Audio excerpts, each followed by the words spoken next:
Assalamualaikum. My name is Nur Hidayah binti Hazari. My metric number HWT10203.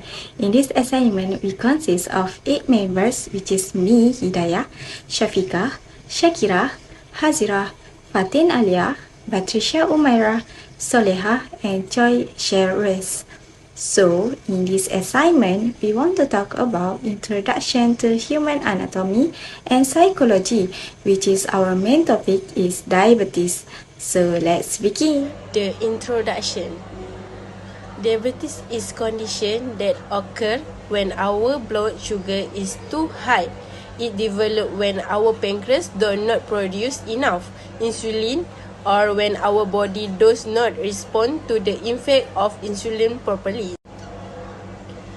Diabetes also is a chronic disease that occurs either when the pancreas does not produce enough insulin or when the body cannot use the insulin produced effectively. Insulin is a hormone that regulates blood glucose. Hyperglycemia, also called elevated blood glucose or elevated blood sugar, is a common side effect of uncontrolled diabetes and over time lead to serious damage to many body systems, especially nervous and blood vessels. Diabetes affects people of all age. Most forms of diabetes are chronic, lifelong, and all forms can be managed with medication or lifestyle changes. Next is normal function. Normal function is diabetes occur when glucose build up in the blood due to the pancreas not producing enough insulin or not using is correctly resulting in lower energy level. Insulin is a hormone that your body cell needs to absorb glucose. Here summary of the normal function relate to the diabetes. Firstly is glucose uptake. Second is insulin production. Third is blood sugar regulation, and lastly is glucagon regulation. The first thing is glucose uptake. Glucose uptake, once insulin is released, is bind to receptor on the surface of cell, signaling them to take up from the bloodstream. This allows glucose to enter cell, providing them with energy. Secondly is insulin production. Insulin production is the pancreas content cluster of cell called islets of Langerhans, which include beta cell. This beta cell produce and release insulin in response to elevated blood sugar level. The third is blood sugar regulation. Blood sugar regulation, when blood glucose level reaches after a meal, the pancreas releases insulin into the bloodstream. Insulin helps cell absorbs glucose from the blood, reducing its concentration. The lastly is glucagon regulation. Glucagon regulation is the addition to insulin. The pancreas also produce another hormone called glucagon, which has the opposite effect. When blood glucose level drops, such as during fasting or exercise, glucagon is released, promoting the breakdown of stored glycogen into glucose to raise blood sugar level. Thank you. How does diseases happen? These diseases happen when organ in your body called the pancreas produce insulin, a hormone that controls the level of your blood sugar. When you have too little insulin in your body or when insulin doesn't work right in your body, you can have diabetes. The condition where you have abnormally high glucose or sugar levels in your blood. Normally, when you eat food, glucose enters your bloodstream. Glucose in your body sources of fuel.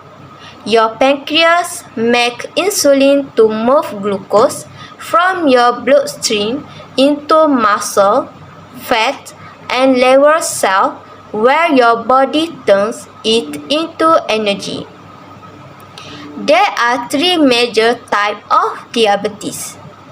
Type 1, diabetes happens when the body makes little or no insulin. It usually is diagnosed in children, teens, or young adults. About 80% of people with diabetes have what's called type 2 diabetes. These diseases often occurs in middle adulthood, but young adults, teens, and now even children are now being diagnosed with it linked to high obesity rates. In type 2 diabetes, your fat, liver, and muscle cells do not respond to insulin. Another type of diabetes is called gestational diabetes. It's when high blood sugar develops during pregnancy in a woman who had not had diabetes beforehand. Gestational diabetes usually goes away after the baby is born.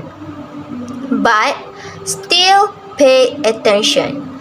These women are at a higher risk of type 2 diabetes over the next 5 years without a change in lifestyle.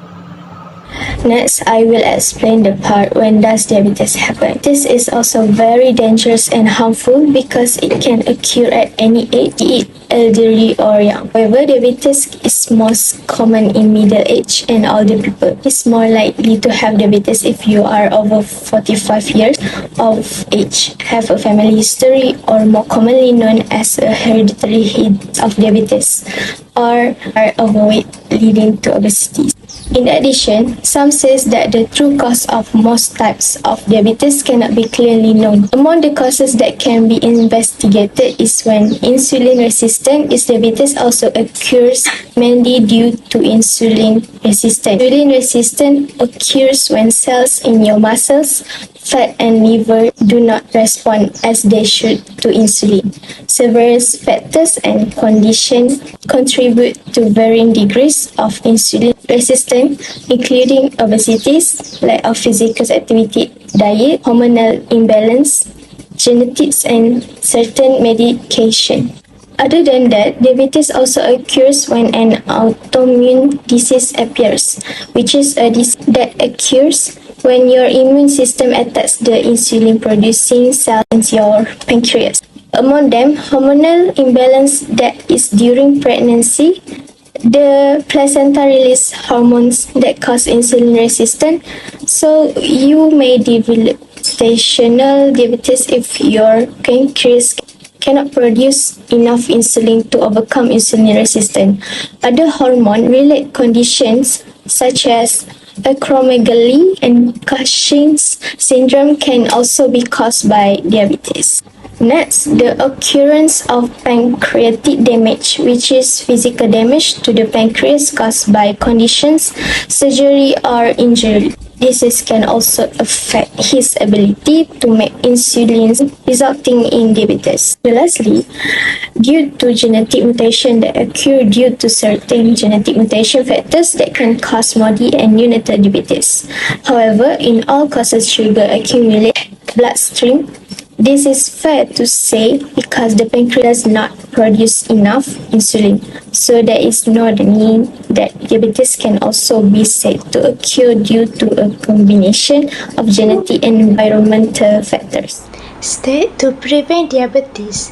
One of the steps that should be taken to prevent diabetes is to reduce sugar intake. This is because when a person consumes sugar food, the risk to get diabetes is higher. Next is doing physical activity is one of the ways to prevent diabetes because it can help to control blood sugar level in the body. Eating food that is a source of fiber is very important to take in daily nutrition. This is because this food can reduce risk for the person to get diabetes.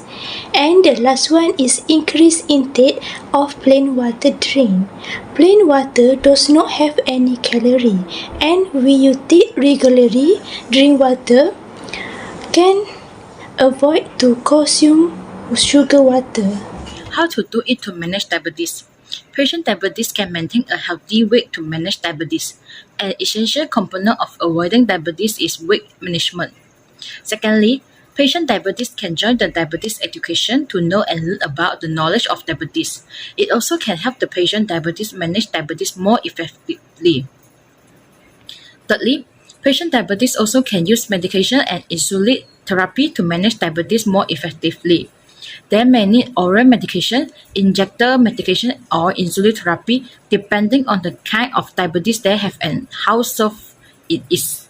Lastly, patient diabetes need to rest effectively. Rest or sleep is highly significant to a person. Getting enough sleep each night is important for people with diabetes.